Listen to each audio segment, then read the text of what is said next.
ফখরুল ইসলাম ভাই জানতে চেয়েছেন, তার বাবা অনেক দিন অসুস্থ ছিল, তো এতটাই অসুস্থ ছিল তার সুস্থ হওয়ার কোনো আশঙ্কা তারা করছিলেন না।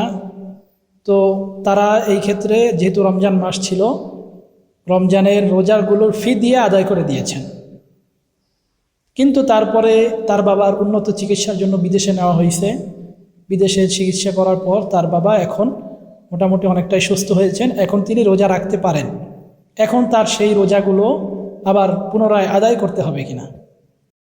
হ্যাঁ ভাই, এক্ষেত্রে আপনার বাবাকে, যেহেতু তিনি সক্ষম হয়েছেন এখন রোজা রাখতে পারেন, এখন যদিও ফিদিয়া আপনারা দিয়ে দিয়েছেন, তারপরেও এখন সেই রোজাগুলো আপনার বাবাকে রাখতে হবে, কাজাগুলো আদায় করতে হবে।